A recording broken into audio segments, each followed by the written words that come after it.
Hi there, gallery members and new viewers alike. Thanks for tuning in for this latest edition of Gridiron Gallery. If you haven't seen my channel before up until this point with new videos, recommend you like this one and subscribe for more. We got plenty of content on all your favorite football leagues. And for those gallery members out there, thank you as always for tuning in. Really can't appreciate you enough. Now, on to the show.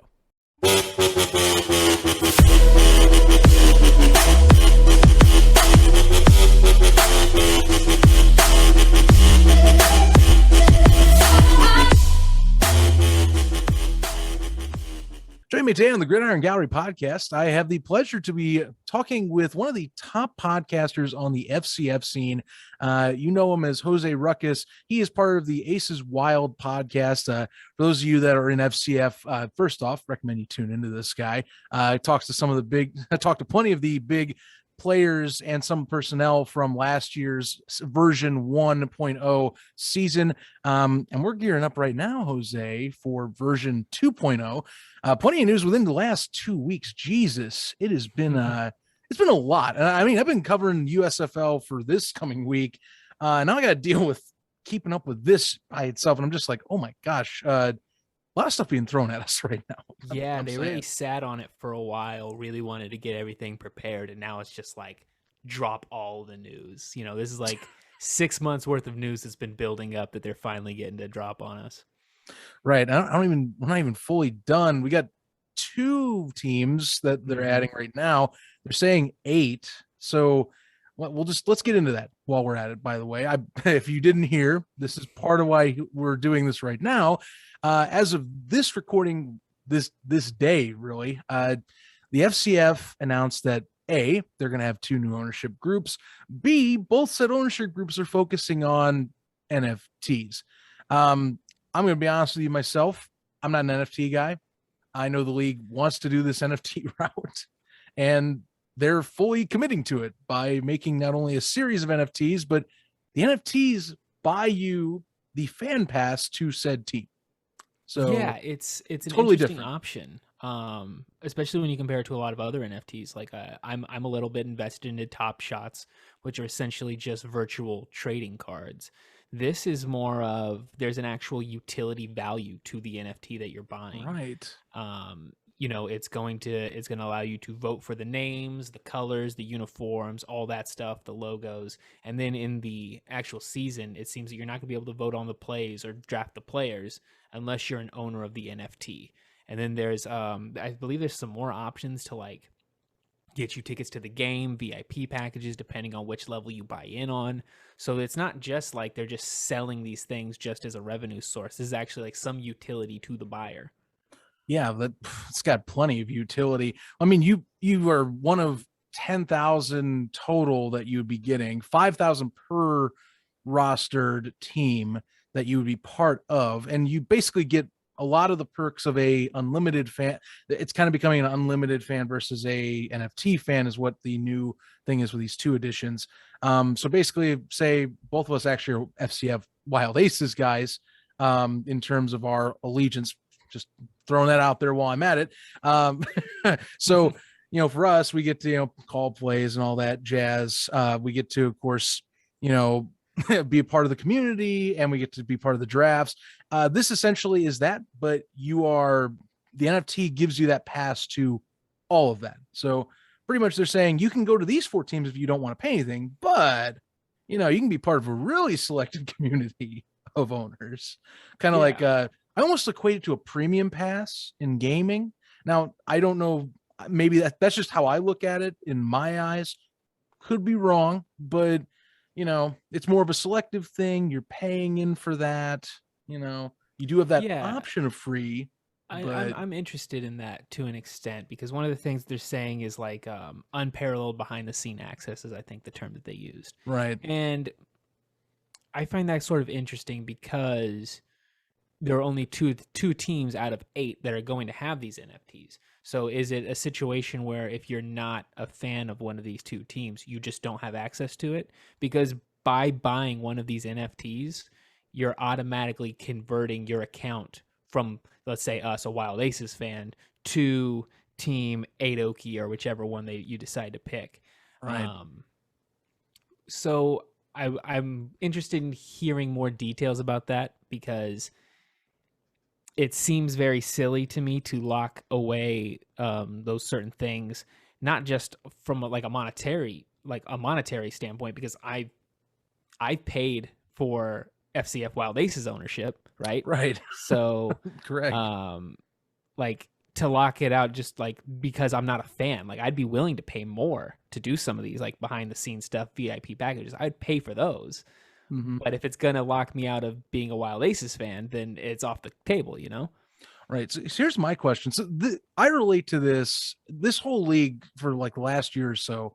I'm going to be honest. I haven't been fully, you know, I haven't been fully say buying full in. You know, I do question some things. I've actually, I mean, on Twitter, you know, Patrick D's, you know, Sarob Fruity, they talk, and I've gotten in disputes with them before on accounts. Like I've talked with them openly about things in the past. Last year's very experimental. I had on and off issues with some things.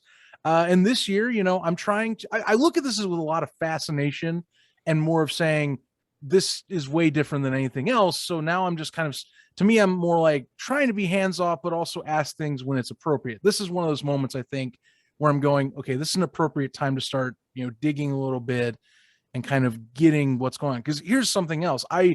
Since we couldn't do it last year with, you know, COVID issues, you know, we couldn't really talk about seating people in an arena. Well, now they're talking about VIP experiences at the arena, the seating, you know, and I know that these NFTs kind of buy into that. I actually wonder too, my thing is, you know, they're trying to limit seats even as well for VIP. So I wonder how much of that chunk are you taking away with those NFT tickets then to maybe potential buyers as well. When you do that, because you have to then guarantee a certain amount of seating in Atlanta at Atlanta. And I believe there's another location they're debating on adding as well. But that does gate some people too. And that's not their focus, but it's just something in my head with my traditional sports mind that I'm going, I would love to be there. I hope I don't get, you know, say I get sold out of the building because I didn't buy a piece of digital artwork. Yeah, I can actually speak to that a little bit, because Okay, I sure. I got to go to an FCF game Right. I mean, last you got season out. That a was lot of awesome, people by didn't the get way. to. It was very, very fun. Um, if it returns to the Infinite Energy Arena, which we're still not sure about or whatever, but there is essentially a club level. That's where they had us set up in, and they were like private boxes, right? Essentially the owner's box is what they Sure. were. And so like we had our little owner's box for the Wild Aces fans, and the next one over was the Migos and all the Glacier Boys owners and all those guys and stuff. And there was additional boxes for like family members of people running the FCF, and some of the other owners showed up and stuff. Like there was ample room for that like club level seating essentially, and then you have the rest of the stadium. So Okay. if we imagine, you know, what do they say, 5,000 per team, 10,000, and Right. Right. it I unless everybody cashes in their tickets on the same day, and I imagine that there is a system in place for that. It should be fine in that regard. That's fair. I don't believe anybody will get locked out of the arena because they didn't buy an NFT. That is fair. Understandable. Yeah. Only thing honestly, the only one I could see being that way is maybe like the championship game. You see maybe I wouldn't even say that 10,000 people. You maybe get like close to 50 or something like that. Then Yeah, but maybe even go then, because of the nature of you are locked to a team, they right. have a really good way to make sure that fans of that team are actually the ones being able to buy those tickets, and not people just filling it in just to go to the championship. You know? Yeah. Well, I mean, Sarob throughout at least today, you know, you check his Twitter. He's been giving as many updates as possible. I mean, I guess they're trying to link them to at least the NFT wallet system. I think that's how it was put. They have like you're saying, there's a specific ID that they're putting in that, you know, and I understand NFTs are very, at least very secure. You know, it's one of those much like digital currencies as well that, you know, they're trying to tie in. I could throw in a buzzword blockchain, and I can't Mm. tell you all know more about that, but supposedly it helps with security, and I'm just going to end it like that, you know. But it's fascinating. This is very fascinating. You know, like I said, they've been talking all off season, kind of like hinting, like, would you do NFT? Is this going to be part? Is this something you want to see in the sport? And you know, this is what they're doing. And it's also, it continues the trend of FCF as we try and find anything modern and throw it into our interactions, or at least try and keep ahead of the curve and throw it into our interactions. This isn't your dad's old school football. This is something that we're trying to get the youth generations involved with, you know? Well, yeah, NFTs are really taking off in the sports area right now. Before Yes, they are. we got on the show, we were talking a little bit. You talked to me about, was it the European Football League launched somewhat of a NFT. The NFL just signed a deal with Dapper, who are the people who made NBA Top Shots. So there's going to be essentially an NFL version of Top Shots coming. I believe the UFC also has a deal with them to make their version of it and stuff. So this is something that, like it or not, as a sports fan, this is going to be here for a little bit. It might be a fad, but it's a fad everybody's going in on. So we're just sort of, I do think that NFTs with some amount of utility do have legs, and they are going to stick around. But you know, at the end of the day, it's really up in the air. But the guys who run the league are smart. I've gotten to have some good conversations with them, and if they all are pretty bought in on the idea. And so that speaks to me that it's something worth looking into. Mm-hmm. I will give them credit. You know, they are passionate, they commit to ideas, and that they will, you know, no matter what happens with them, they execute them through. Even as much as I have been critical at times last year, they test it, they go with it, and they reset. You know, it's been the philosophy at least since version 1. And I'm not going to knock them if they try and execute something, and you know, if it gets a new space and a new audience, which is kind of the target here, is that it's a new audience. NFT community is its own separate section of even Twitter, social media, really just Twitter, honestly. It's kind of like the only place I see like instant connections with those guys. For those out there, here's kind of the rundown, just the roadmap of these, and for the teams themselves, by the way. So they're going to start mint passes, which are kind of the sale of these NFTs later this month. Mid-October, you're going to have the Ballerz with a Z, because it's cool, by the way, NFT sale. That'll start in mid-November. Late November, this is where most of you people, if you're not buying it, if you're not selling, or if you're not using your Ethereum, you know, cryptocurrency, late November will be the team branding votes for those that bought the NFTs for this edition, and that includes naming, logo, and uniform. So similar to what we did last year. It's just that those guys will be doing it. That's part of the perks. And yeah, we'll just keep on moving down the line, and they just get, and it's a kind of extra to be determined events leading into season, or really version 2.0 for coming spring 2022. So yeah, going to be kind of exciting for that. Some little things in there, like the first run of the mint is going to be exclusive for early adopters in FCF. People who are around for season 1, who see this, want to get involved. They're able to get, before anybody else, they're able to get a hold of the NFTs. I've seen somewhere that they might be offered either at a discount or for free. I don't know anything about that. I haven't looked too deep into it. We're going to get more details about it in the next couple days. They're obviously going to do the Thursday show that they always do on Twitch. They're going to talk about that with Jack Settleman. And then Rob is writing a piece for Medium right now that's going to go up probably over the weekend. So we're still getting little details about that. But yeah, so fans who, if you were into FCF season 1, you have an account, and I think you probably have to hit a certain level on your account with the fan IQ, then you get access to this early, and then it'll switch you over to being part of that team. Mm-hmm.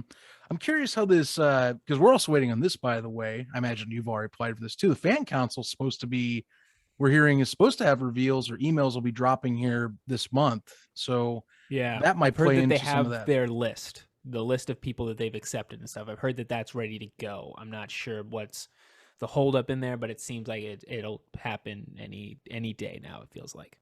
Okay. Well, I'm excited to see how that turns out. I'm going to be, you know, happy for any of those, you know, posting on Twitter being like, oh my God, my email showed up. I'm like, all right, dude. I know. I'm waiting to see the first one of those, because I know it's going to be a whole day long thing. Oh, it'll be fun. I'm going to, you know, I applied myself. Even if I don't get it, I'm going to be happy for those that get it, because, you know, I imagine there's other people even that follow this more than I do, that, you know, I trust them with getting this in the right direction here.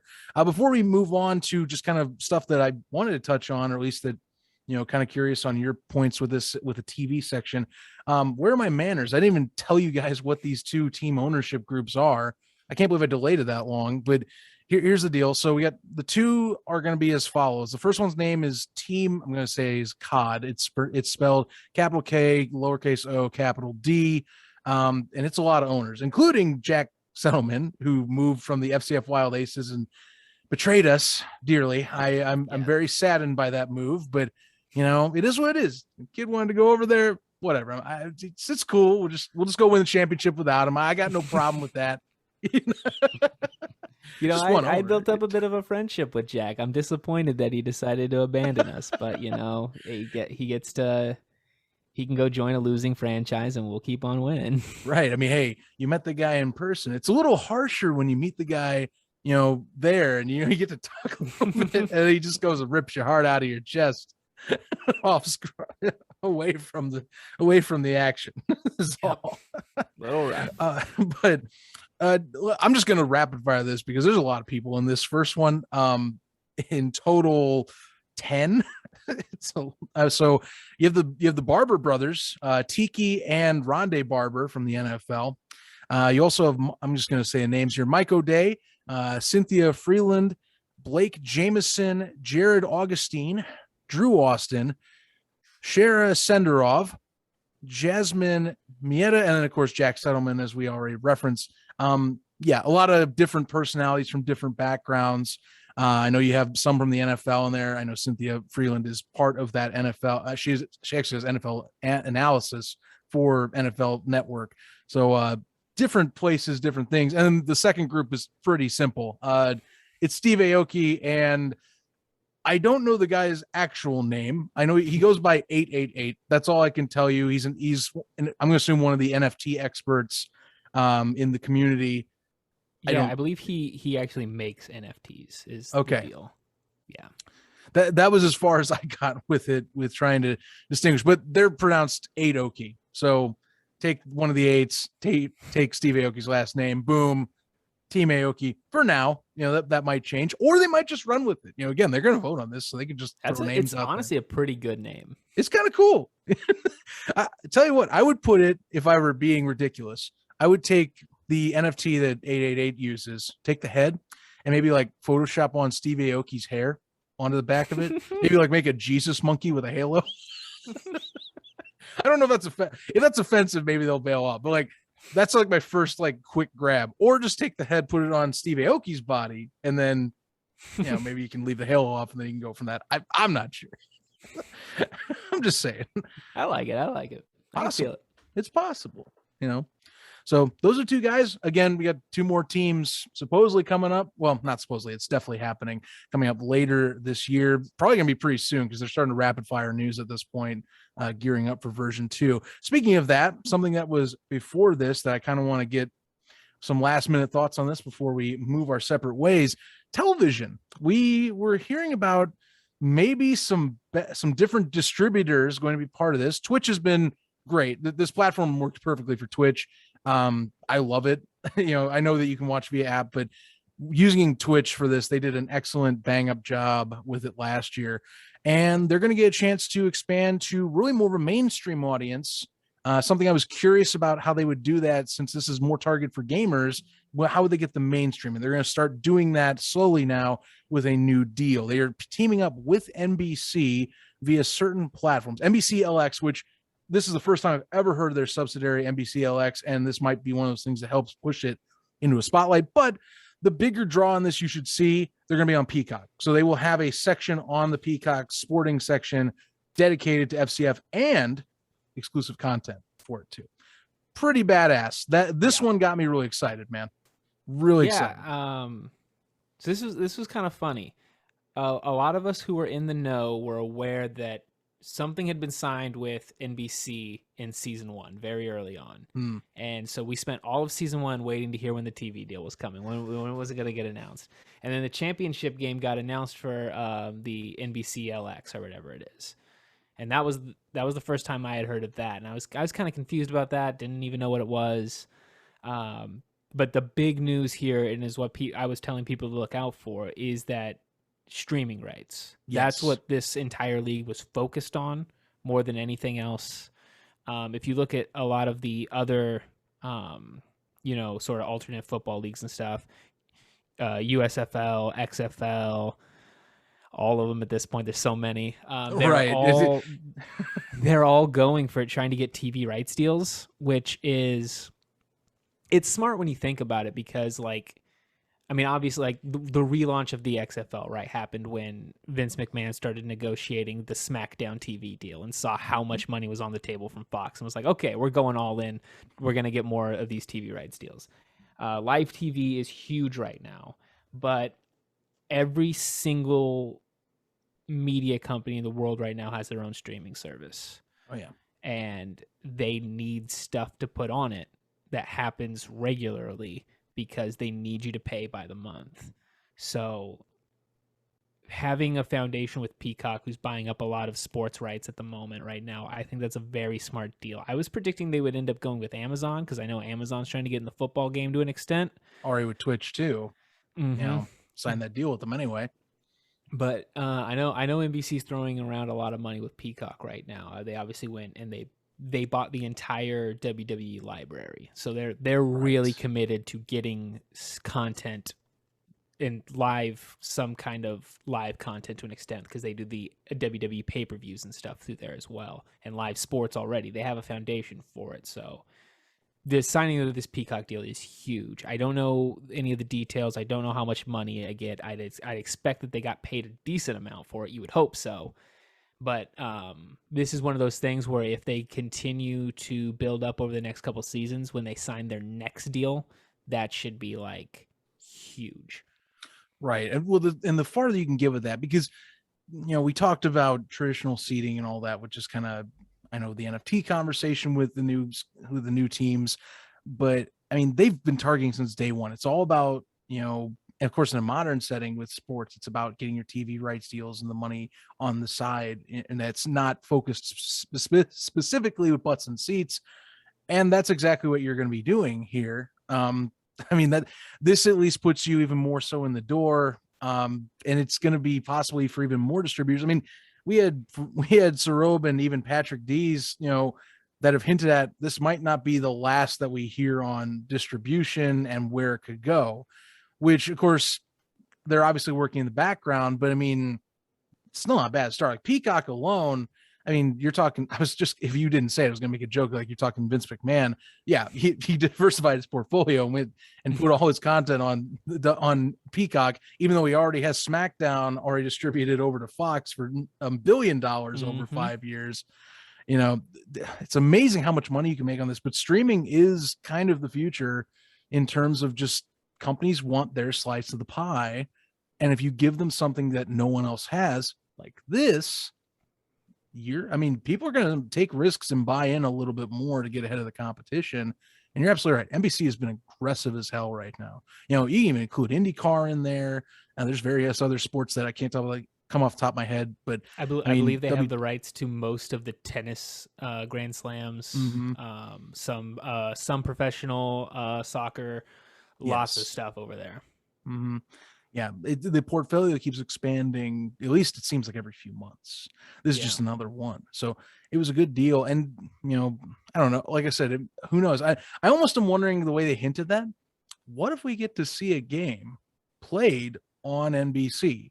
Now, they're highly rumored, if not confirmed at this point, that the USFL relaunch, they are supposedly teaming up with themselves. So if that's the case, they're getting plenty of football next year. But I bet that they can find a slot in their spring schedule or their late spring schedule, and they somehow surprise us if they're working behind the scenes to find a way to push this to NBC. Yeah. I'm betting, man, I'd say that's the case. If it was me in charge of this, I would have made sure that the regular season rights and the playoff rights were handled separately. That's how every professional sports league handles their business. If the FCF is smart, and I think that to some extent they are, they would have handled the regular season streaming rights and the playoffs and the championship games. Those should all be 3 separate deals. Right. So maybe regular season, they're putting that on Peacock.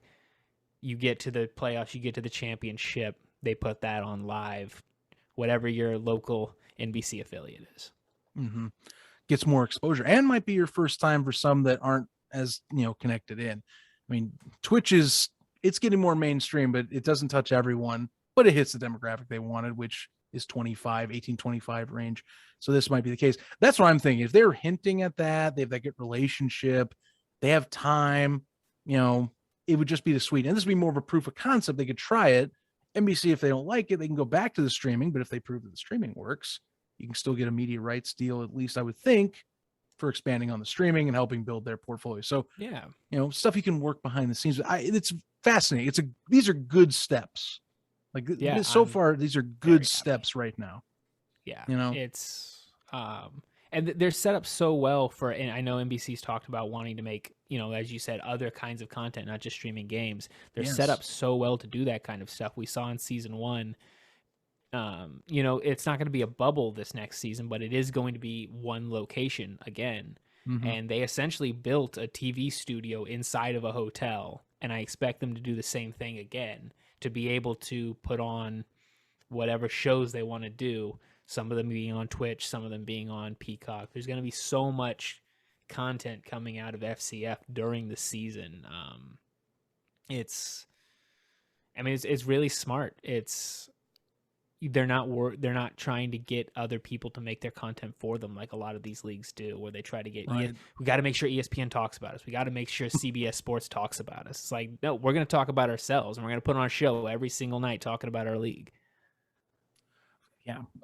It kind of plays into just the way that they've run this in terms of kind of like a PR.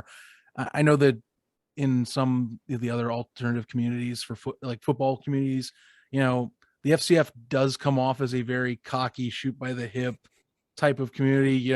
They take pot shots at the CFL, they take pot shots at the XFL. Now, credit, there's some validity to stuff they say, and I know that some of the people that talk on these, they kind of explain their positioning, but it's kind of fascinating. It continues that I'm doing it my way or the highway type of thing. You can either get on board or you can step aside, be a hater if you want, but I'm still gonna, they're trying to be pushing themselves as a force and making their own space right now. Yeah. And, it's a weird kind of like culture clash, like, especially between the traditional fans that are like, this is football. Like, what the hell else is like tied with this? Like, what are the like video gaming culture? What we got superpowers in these games? We've got freaking cryptocurrency and NFT type of stuff. What's an NFT? Yeah, it is. It's very much. It is one of the things where FCF doesn't appeal to the people that you initially think when you say, okay, it's a spring football league, and you're thinking, okay, so you're going after the most hardcore of hardcore football fans. Mm-hmm. And they're like, no, we're going after people who aren't football fans. We want to create its entirely own thing for people who just aren't super into sports. They want to watch something crazy. They want to watch something that's a spectacle, an event, and it's fast paced. And yeah, there are weird superpowers and stuff, and you get to actually be a part of it. It's I think it's a good business strategy. I really like it. I get why some people don't, and I don't know. We'll see who's standing at the end. Pretty much. Well, someone's going to have to lose, because within the next 2 years, the XFL, USFL, this is going to be continuing. I mean, which this competes somewhat with the arena space, because it's modified arena football at its core. And then various others that are coming up, and Major League Football, supposedly. I can go on with the list. I've had ELF, although, different area. So it's concerning in some regards, because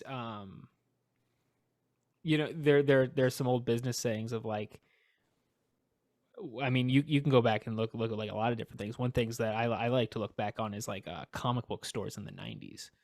Where it used to be every town had like one comic book store, and everybody went to the one comic book store. And then the comic book boom happened, and they popped up everywhere.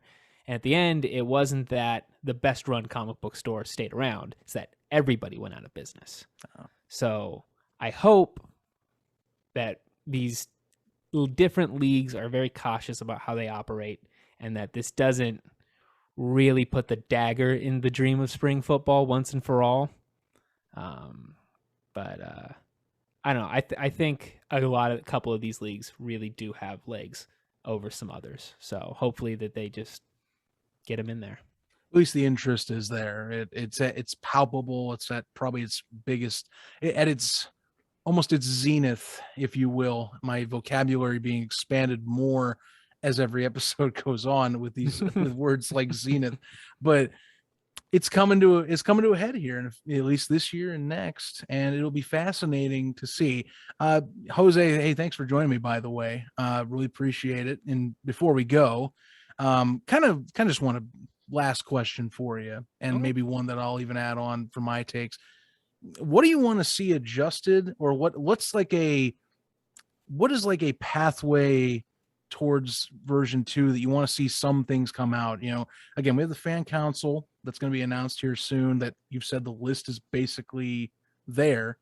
So they're going to have a lot of say in some adjustments and things. Like, what do you want to see either added or at least change, that maybe you're like, okay, I've seen the complaints, maybe this does need to be adjusted next spring? There's a lot of things off the top of my head. I would say readjust the the bonuses, the superpowers, as you call them. Okay. Those we've kind of gone back and forth on Twitter, pitching different ideas and stuff about, some that aren't so detrimental to the defense, some that aren't so bad. I love the 5th down. I hope the 5th down never leaves. I think that's a genius concept. That is a great one. But flipping the field ended up being something that never mattered. It just meant that when you didn't get your onside kick return, you could just flip the field and put them back there, and it didn't matter. It was just a free onside kick, and then losing a man on defense became really, really oppressive, and we never saw it even used to take a man off offense. I was surprised nobody ever came up with that concept. That's a good point. Yeah. Why is that not? Why was that not utilized? That's what I was thinking. Like who are they going to take extra off? lineman away or something like that? What do you you tell the offense, okay, you had to go out there with one less wide receiver. Like, okay, we're just going to double cover the other guy. Like, that seems better almost. Right. But yeah, I would like to see those adjusted a little bit. But I think the main thing is that the league needs to double down on the advantage it has over everything else, which is giving its fans direct access with the players and a real feel of community with the players. And so just finding more encouraging ways to get the players to interact with the fans. That's the thing that they need to do the most, because that's actually what they're good at, and that's actually what's going to make the league succeed. Mm-hmm. I do get the point with that is actually one of my main points, by the way. If we could jump back to the bonuses, definitely something, it kind of ties into my thing. Last year, I was critical. I'll keep reiterating that because I don't want to misconstrue that I'm like fully happy and go lucky, even though people saw that I was butting heads with some people at times. Last year, with the way it was experimental with some aspects or quick changes, kind of irked me a bit. And I understand they didn't have time to fully test things, but they basically used this as, we're doing this by the seat of our pants. And my thing is, you can't do it a second year in a row. Things have to be set in stone. And I know that there's the votes and such like that, and maybe the council, but it's harder to justify doing multiple years in a row, where if you want people to join your game, you can't be completely changing rules on the fly mid-season like that. Or especially if a team gets burned, you can't do that again and again and again. Yeah. And I know that's unfair for some, like, well, if it's bad, let's fix it now. It's like, okay, it's true, but then you have to readjust and go, okay, now this is a new rule, and then this is a new adjustment here that I got to account for, and this didn't matter, and this hurt. Like, why wasn't this fixed earlier? It burns at the end of the season still when you change it at the end, but I think it's less impactful than saying we're 2 games in and now it's this way. Yeah, and that was more my thing. Because a lot of your listeners here probably don't really know me all that well. I also was super critical of the league in season 1. Yeah, I mean, if you can go back on Twitter and look at me having full-on arguments with Sohrab, the CEO of the league, on Twitter. Like, I was not happy about a lot of the decisions that got made in mid-season. And so I'm here. I'm praising the league a lot. I'm like arguably the number one FCF fan in the world, but even I am very, very critical of the league when I think that they mess up. And they did a lot in season 1. I don't think that it's necessarily that everything needs to be set in stone and they need to go into this season and nothing, we need all the details right away. The problem was always that we got a change. We got notified of the change as soon as it happened. It was Josh Gordon's in the league. He's on the Zappers. You'll figure it out on the draft night. And it's like, you can't just drop that on us like that. The announcements always seem to come a week too early to tell us, hey, this is going to go on. This is an elegant solution. We have to fix it. It'll be taking place in a little bit of time. And obviously things were breakneck and the staff was slim during season 1. There were reasons for why everything happened. Sure. It's season 2. I just want more transparency when things mess up and ahead of time, Right. And they're good about, they're always good about it on the back end. They're really good about it. When something goes wrong and then the next day, and then, you see everybody involved in the league talking to all the fans on Twitter being like, this is why it ended up going wrong. We're sorry about this. We're sorry about this. And that's great. We just need a little bit more of that on the front end. And I mean, at the end, no team got screwed over more than the Wild Aces, and we still won the championship. No, you weren't wrong. You weren't wrong. I mean, we even a freaking line change. That was one thing that threw me off. Was they changed? Well, actually, no, it wasn't. I believe it was the defensive unit that they swapped at one point. That was one that irked me. That I was like, wait a minute, you can't just throw a whole defense and flip it that way just because. That was one of mine that I got upset on and like started butting heads for sure on. And yeah, that was at our part, but I mean, hey, when you got a fan base like ours that knows the strengths of the run game or ball don't lie, knows who to tag. I mean, that helps a lot. Helps a ton. It makes things so much easier. Yeah. Yes, it does. Makes things so much easier, man. Makes it that much. I'll tell you what, I could keep going with this conversation for much more. And I actually want to table some for a future one, see some more developments, and of course with the console coming out, we'll see if there's some of those adjustments or change. So thank you for coming on for this show. If you don't mind, I'd love to reconvene at a later time if we can. But really appreciate it here. I mean, league's got some good stuff going for it right now. I'll give it that for sure. Good pieces going on lately. Yeah, I'm really excited about the future of the league. Thanks a lot for having me on. This was a great time. I know we've talked about doing a podcast together a couple different times. I've never. Well, that's it. Yeah, when we were doing the messages, I'm like, oh, wait a minute. Last I talked was like March 24th. Oh yeah, we were supposed to do like a collab thing. Oh wow, we should do one. Yeah, it's good to finally do it. This is a good talk. I'd love to do another one. So just whenever you need to fill some content, I'll hop on. No, it's just me. That's hilarious. Whenever I need a good guest, let's put it that way. No, I'm also a podcast host, man. I know what it's like. Okay, we're filling content every week. You're not wrong. Stay classy, Jose. Catch you next time. Bye. The Gridiron Gallery podcast. New episodes every Friday on your favorite podcast platforms, YouTube, and premiering first, as always, at 11 a.m. Eastern, 8 a.m. Pacific, only on unhingedsn.com.